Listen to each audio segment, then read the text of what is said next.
João 13, 2. E acabada a ceia, tendo já o diabo posto no coração de Judas Iscariotes, filho de Simão, que o traísse, Jesus, sabendo que o Pai tinha depositado nas suas mãos todas as coisas, e que havia saído de Deus, e agora ia para Deus, levantou-se da ceia, tirou as vestes, e tomando uma toalha, cingiu-se. Depois, deitou água numa bacia, e começou a lavar os pés dos discípulos, e a enxugar-lhes com a toalha com que estava cingido. Aproximando-se, porra, de Simão Pedro, ele lhe disse: Senhor, tu lava-me os pés a mim? Respondeu Jesus e disse-lhe: o que eu faço agora, não sabes, mas tu o saberás depois. O que não entendes agora, entenderás mais tarde. Essas palavras do Senhor Jesus, elas ecoam em nossas vidas todos os dias. Pedro, nesse caso, foi pego de surpresa. Ele jamais esperava que isso pudesse acontecer. Afinal, não fazia nenhum sentido Jesus lavar os seus pés. Jesus é o Senhor. Muitas vezes, o mesmo acontece em nossas vidas, acontece conosco. Somos pegos de surpresa. Você já foi pego de surpresa? Como a gente diz assim, né? Nas esquinas da vida, né? Pois é. Independente do que possa ser, todos nós, em algum momento, podemos ser surpreendidos com coisas que acontecem, com as esquinas da vida, onde não vemos nenhum proveito, e às vezes ao contrário, vemos só um grande problema. E às vezes nessa hora nos sentimos até meio abandonados por Deus, né? Mas a palavra de Cristo, ela ecoa, permanece. O que não entendes agora, entenderás mais tarde. Porque, saiba, o Senhor nunca se surpreende. Você e eu nos surpreendemos. Mas o Senhor, Ele sabe tudo. Ele sempre controla as coisas. Por exemplo, o que aconteceu nesse dia? Jesus estava prestes a morrer. Eles não sabiam. Jesus sabia. Depois da sua morte, haveria uma tristeza profunda, mas aí ele ressuscitaria. E nessa hora, haveria uma grande perseguição contra os apóstolos. Os apóstolos estão sentadinhos naquela mesa, não sabem de nada. Eles foram ali ceiar. Jesus sabe. Então, quando aquela perseguição surgisse, um homem se levantaria com grande autoridade. O nome desse homem, Pedro. Mas Pedro não sabe de nada. Aquele homem, Pedro, ele num golpe só, numa pregação, dias depois do povo ter assassinado a Cristo, ele se levanta e faz uma pregação, e 5.000 homens se arrependem e gritam em praça pública: o que devemos de fazer? A autoridade que Pedro teria. E aí começaria a igreja. Em poucos anos, a igreja cristã alcançou todo mundo. Quem foi o grande líder da igreja? Pedro. Qual era o risco que ele corria? De se ensoberbecer. Imagina se Pedro se ensoberbece. Traz para si aquilo que não era dele. Então Jesus vai dar uma lição a ele. Uma lição de humildade. Porque no final dessa passagemzinha, Jesus fala para ele: assim como eu fiz a vocês, fazei aos outros. Mas naquela hora, não fazia nenhum sentido. Não fazia nenhum sentido aquilo que estava acontecendo. Ele foi pego de surpresa. Sabe, queridos, Pedro se surpreendeu, porque não fazia sentido. Mas Jesus sabia que daqui a algum tempo, no caso de Pedro, meses, aquele homem precisaria daquela experiência. Conosco é assim também. Independente das circunstâncias que envolvem a nossa vida. E às vezes, especialmente as mais traumáticas, Deus está sempre no controle. E o que não entendes agora, entenderás mais tarde. Se essa pregação tivesse um título, ela seria Crendo em Tempos Difíceis. Vamos orar.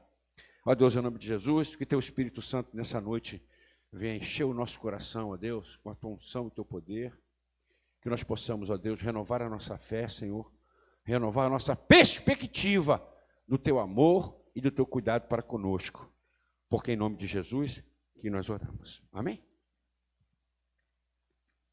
Sabe, queridos, há uns 2 anos atrás, eu tive uma experiência dessa.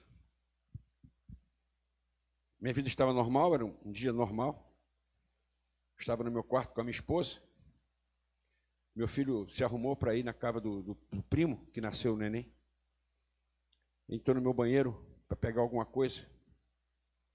Saiu do banheiro falando, ai, estou com uma dor. Ai, estou passando mal. Eu falei, o que é? Ai, não sei o que é, estou muito mal. Deitou na cama, levantou da cama, deitou no chão. Começou a suar. A Beth deu uma toalha para ele. Ele molhou a toalha, uma toalha de banho. Eu peguei ele, enfiei no carro e ia para o hospital. Daqui para o hospital, coitado, só piorou. Estou morrendo. Vamos, Deus vai ajudar e vamos para o hospital. Chegamos no hospital. Internado imediatamente, fizeram alguns exames. Corre daqui, corre dali, enfiaram lá. Daqui a pouco ele sai do exame. Entra num quarto, né, para ele. Uma cardiologista já começa a colocar um catéter do tamanho de um bonde aqui assim nele. E eu falei, mas o que é isso? Ela falou, é um catéter. Mas por que você está botando esse catéter? Ela falou, o coração dele está parando. Preciso botar um remédio lá dentro. Aí o médico me chama e fala, olha, o caso do seu filho é bastante sério. Temos que operar. Eu falei, mas o que está acontecendo? Isso levou o quê? Meia hora. Eu cheguei. Desde que eu estava sentado na minha casa, até esse momento passou meia hora. 40 minutos. E chega um médico, olha aqui, olha ali, faz os exames, prepara tudo. Aí chegaram algumas pessoas da minha família. Chegou o Vargas, que é marido da Anne, meu sobrinho, portanto, médico. E ele olhou as coisas e falou, Iti, está com um problema sério na aorta, operação grave. Mas esse médico que chegou aí, ele conhecia, ele é ótimo. É? Gente, isso passou algumas horas, começou a escurecer à noite, né? Ele foi operado. Ele teve uma dissecção total da aorta. Ele foi operado aquela noite inteira, não sei exatamente quantas horas. Ele saiu, foi para o CTI, uma operação gravíssima. E pronto. O que está acontecendo? O que está sucedendo? Qual o proveito que isso pode ter? Será que isso é bom? Não pode ser bom. Como que eu posso entender? Não estou falando dele, imagine ele, minha mulher e todos vocês também. Né? Mas por que acontece uma coisa dessa? E ele ficou em casa, eu não vou dar o testemunho todo, e passou-se, ficamos no hospital 20 e tantos dias, operação, peito aberto, aquela coisa toda. Meu filho tem 34 anos, né? Tinha. Então, passou um tempo, e aí nós tivemos que voltar ao médico que o operou para fazer lá um exame de novo, né? É normal. Aí nós fomos no consultório do médico. Hoje eu nem conhecia o médico, né? Porque ele foi operado, ele não prestou, nós fomos lá no médico. E conversamos um pouco, o João perguntou uma opção de coisa que não sabia, que também não sabia. Agradeci ao médico, né? Falou, doutor, muito obrigado. O médico realmente foi mais, né? Eu não vou descrever tudo aqui, não, mas Deus abençoou muito através daquele médico. E ele falou, não agradeça não. Você sobreviveu, e ele disse, porque você tinha saúde e porque você merecia. O médico usou essa palavra. Merecia, né? Esquisito assim para a gente, né? Mas em si você merecia. E o João perguntou, mas doutor, afinal, né? O que aconteceu? Ele falou, olha, você teve uma dissecção da aorta total. É um caso raríssimo. Mais raro ainda é você ter sobrevivido. 97% das pessoas que têm uma dissecção na aorta, elas jamais chegam ao hospital. 97% das pessoas que têm essa doença não chegam ao hospital. Das que chegam ao hospital, 10% não morrem no hospital. E dos 10% que não morrem no hospital, 1 fica completamente curado, sem sequela. Que foi o seu caso. Para mim, ele disse, você mereceu viver. E ele começou a descrever. Você levou meia hora para ser atendido. Entre você passar mal e chegar no hospital. As pessoas levam 10, 15, 20 minutos para perceber a gravidade do problema. Você chegou no hospital em 15. Chegou no hospital certo.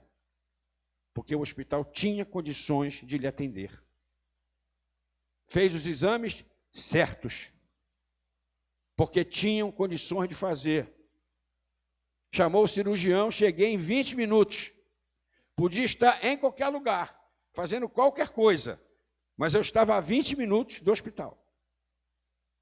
Operação gravíssima, precisava de prótese, de muitas coisas, urgente. O hospital tinha todas as coisas em estoque. Subi com a equipe. Na sua operação, tudo deu certo.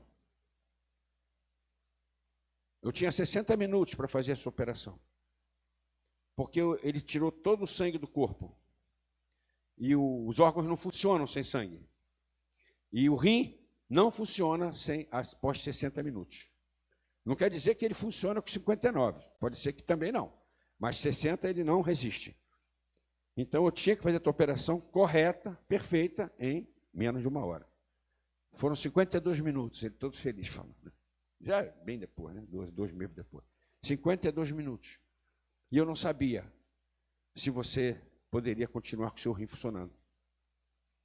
Eu tinha quase certeza que você ia perder um. Porque esse um são 2, né? Cada rim tem uma alimentação, um vaso. E um deles, a alimentação era justamente onde a aorta foi dissecada. Era uma alimentação pequena. E ele falou, eu queria salvar o outro. Queria salvar esse também. E quando você acabou de operar, isso nós lembramos, a Beth, né? Quando o médico saiu da cirurgia, o médico falou, deu tudo certo, ele urinou. Foi uma formação do médico. Nós ficamos, que bom, mas eu pensei, mas foi bom isso? Tudo bem. É porque funcionou o rim, né? E ele falou, mas acontece, Josias, que você nasceu com 2 alimentações no mesmo rim. Se é raro uma pessoa ter uma dissecção total da aorta, é mais raro ainda a pessoa ter 2 alimentações sanguíneas no mesmo rim. Então, aquela que não funcionou, não te causou problema nenhum, porque tinha uma outra. Você sabia que você tinha? Ele falou, não. Eu falei, nem eu. Ele falou, sabe, você mereceu viver. E diz mais, você tinha uma doença que a gente não sabe de onde veio, nós nunca descobrimos o que foi, não foi nenhum acidente, talvez genética, sei lá o quê. Não é uma doença genética mapeável, não existe um catalogado isso, mas é uma explicação que se tem. E ele falou, e você então poderia ter essa situação em qualquer época da sua vida. Você teve justamente com a tua idade, onde você é fortão, você tinha saúde. E eu fiquei pensando, já que era para ter acontecido aquilo, essa foi a melhor dia, a melhor hora, a melhor época para acontecer. Que não entendes agora, entenderás mais tarde. Foram momentos de grande sofrimento, dificuldade. Imagine ele. Todo mundo imagina, porque a maioria de nós aqui acompanhamos, né? Mas eu posso dizer, puxa vida, Deus estava à frente daquela situação. Eu poderia dar testemunho aqui meses, de tanta experiência que eu tive. Mas hoje, essa é a palavra que Deus está dando. O que não entendes agora, entenderás mais tarde. Tudo aquilo que eu não gostei de estar vivendo, era o momento certo, porque Deus tinha um propósito. Melhor coisa, apesar da surpresa, como foi para Pedro, a melhor coisa, apesar dele não entender nada. Como sempre acontece na Bíblia, o povo de Deus, uma época, uma experiência que todo mundo conhece, estava escravo no Egito, Deus manda 10 pragas. 10 pragas para eles se libertarem. 10 pragas, não foi uma, não foi duas, não foi, enfim, 10. Aí eles por fim conseguem, e Deus orienta eles, para eles saírem por um caminho. E eles vão no caminho. Só que eles, daqui a pouco eles descobrem que aquele caminho estava bloqueado pelo mar, e os egípcios resolvem vir atrás deles. E o povo teve o mesmo sentimento de angústia que eu tive, que você pode ter, deve ter tido, pode ter um dia. Meu Deus, o que está acontecendo? Não faz nenhum sentido Deus me tirar do Egito e eu ficar preso aqui para ser... Imagina, a gente está te perseguindo, tu corre, entra numa rua, é um beco sem saída, errou a rua, né? Mas Deus que mandou. E vocês conhecem a história. Deus então abre o mar. E o povo passa. E quando os egípcios entram, ele fecha o mar e mata os egípcios todos. Mais tarde, eles entenderam. Se eles tivessem pego um outro caminho, eles teriam sido alcançados pelos inimigos que moravam naquele caminho. Muitos de nós já escutamos essa palavra. Então, indo na direção do mar, ele estaria evitando aqueles.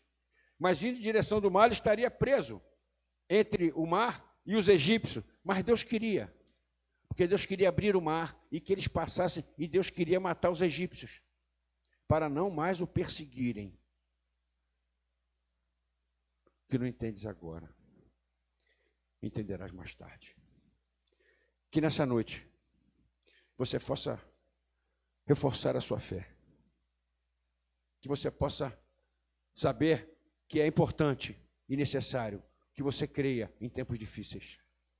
Porque o que você pode fazer, muitas vezes, não é resolver o seu problema, porque ele será resolvido. O que você pode fazer é atrapalhar a solução do seu problema. Permaneça em fé, fique firme, faça tudo que está no seu alcance. E o que estiver no seu alcance, de repente, é praticamente nada diante da complexidade. Mas certamente Deus estará colocando em prática. Nesse caso dos Hebreus, Moisés pegou o seu cajado, apontou para a água, cajado abriu o mar. Abriu. Se for preciso, um vaso novo para irrigar o rim. Eu não sei se ele nasceu com 2 ou se apareceu um de uma hora para outra. Para mim, eu já acredito em teológico, conheço Deus, né? Mas uma coisa eu sei, deu tudo certo. Na hora certa, no dia certo.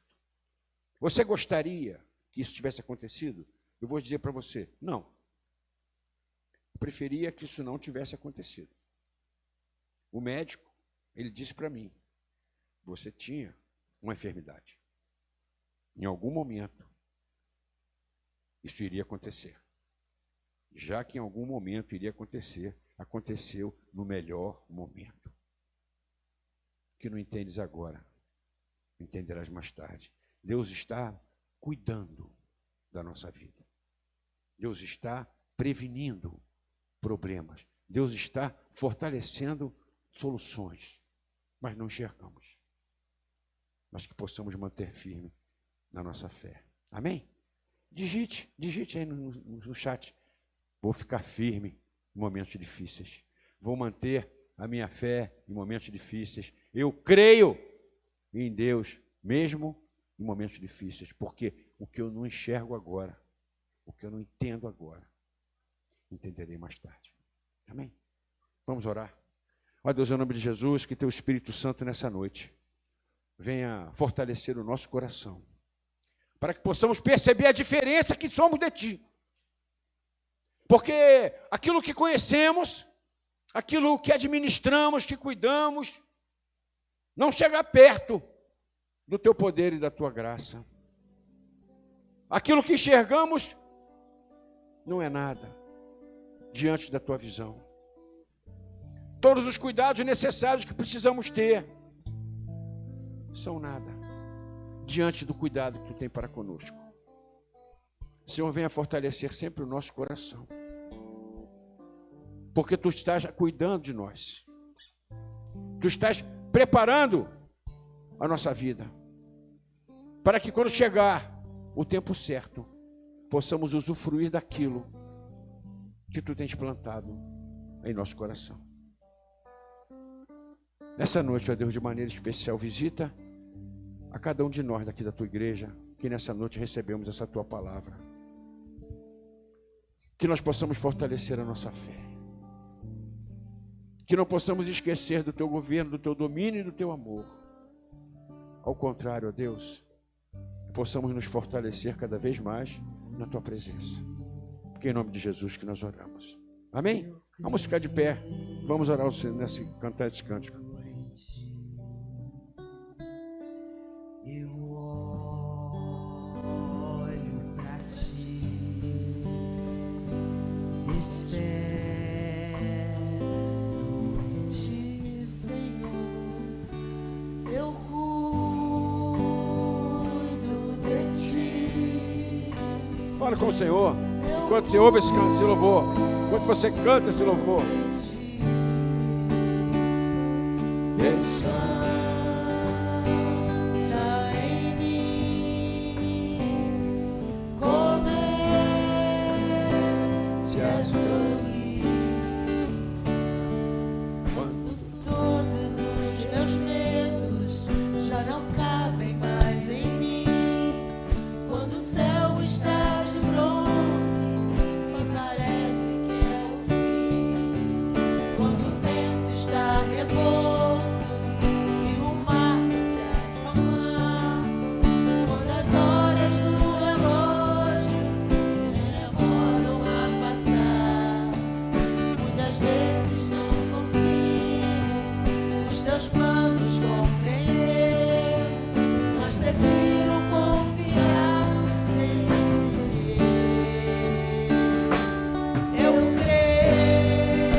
Jesus, mais uma vez, Senhor, venha reforçar a nossa fé. Nós queremos te agradecer, ó Pai, por essa palavra que tu trouxeste para a nossa igreja nessa noite, porque certamente a perspectiva, Deus, que precisamos ter de nossa vida, manter a confiança de que ela está sendo guardada e cuidada por ti.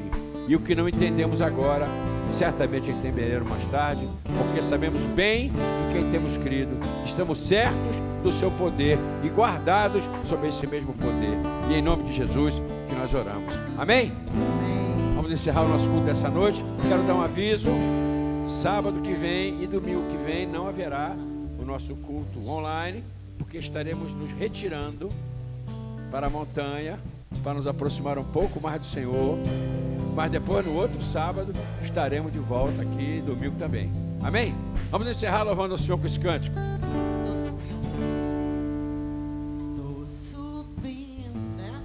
subindo para um lugar mais alto. Vamos lá. Vamos aproveitar. Estou subindo para o Senhor e para a montanha.